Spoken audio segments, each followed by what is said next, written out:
Hello everyone, and welcome to the first episode of Supervillain Spotlight.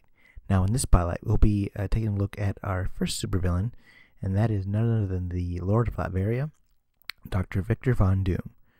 So let's go ahead and get into some backstory, and so we can get an idea of what makes Dr. Victor Von Doom such an incredible supervillain. So let's start off by going way back. In his youth, his mother was a gypsy, and he was born and raised in that environment. Became increasingly interested in science and sorcery. So after that, he attended New York State University along with Reed Richards. But during his stay there, he was in an experimenting on something, and Reed Richards found a problem with his formula. Doom, he neglected to check on it, arrogantly went on with this experiment.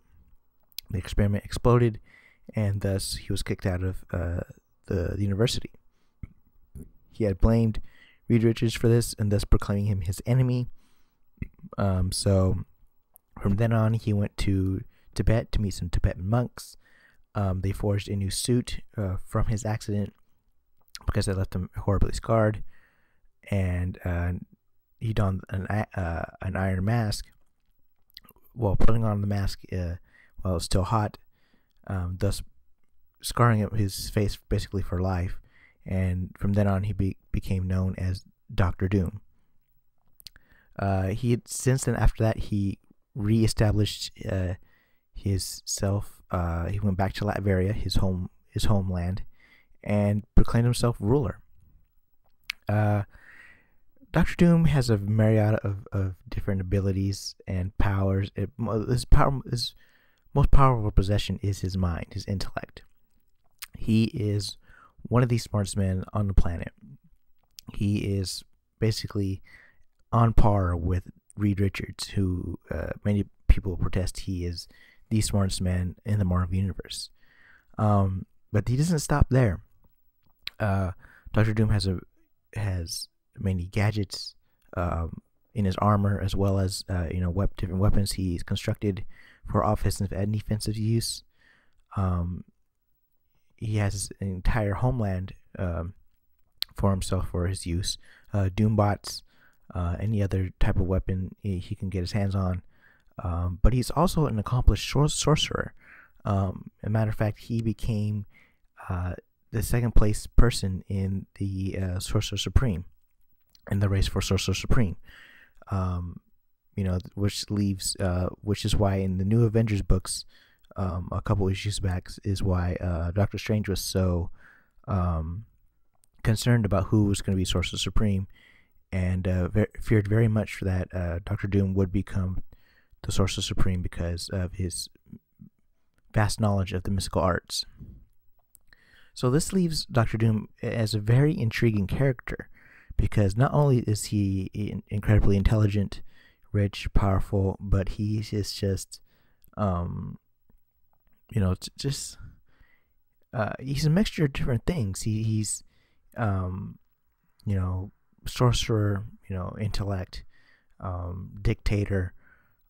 He's just very different things that comprise him as a villain. But what most people like about him is his charisma.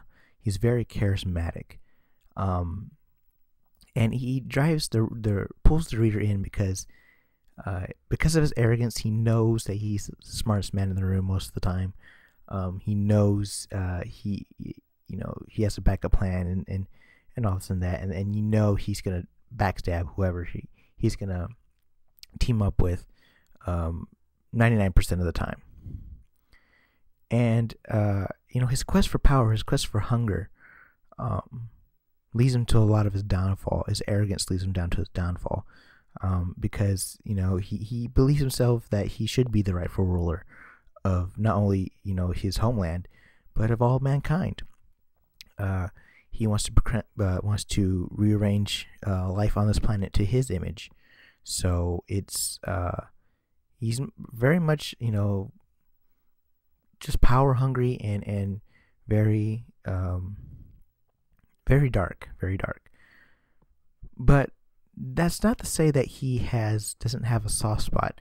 You know, he does care for his mother, which he teamed up with Doctor Strange to get her soul back from Mephisto.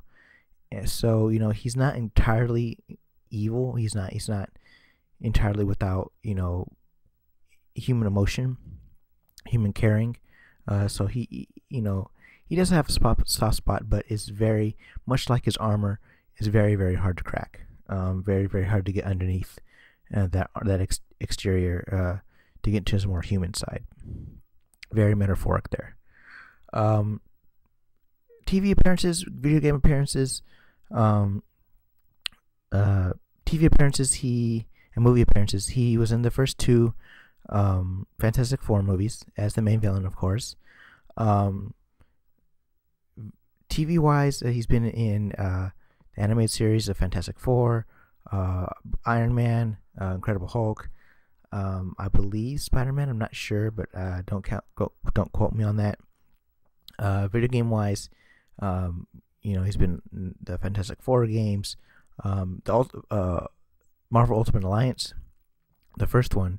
He was the main villain of that one, which I thought was obvious choice because Doctor Doom he's just a cool villain. I mean, he deserves to be one of the main villains in any video game, let alone just a Marvel video game. What else? Yeah, he's just a very, very great character. I hope they expand a lot upon him in the coming months. With Siege right now, his quest for power for Latverian, or not Latverian, but the Asgardian power, their blood basically, is going to leave a very, very much a big mark on the Marvel Universe. And one more thing about his arrogance, you know, he's just so arrogant that he scoffs at gods, you know, the Asgardians. He doesn't give a second thought about taking on Asgardian gods, you know, stands up against Thor, Balder, everybody from Asgard, and doesn't care to, you know, have a second think about it, a second chance. You know, he thinks he's even better than God. So, you know, Doom is just so awesome. I can't wait to get to read more about him in the coming months, and wait to see what happens. So make sure you rate, comment, subscribe on this and many other videos that will be coming soon. More supervillain spotlights, and for the next video, we'll be taking a look at another supervillain who is a big time player and basically on par with Doctor Doom, and that is none other than Superman's archvillain, Lex Luthor. That's going to be very interesting because he's just an intriguing character as well. So make sure you stay tuned for that, and I'll see you guys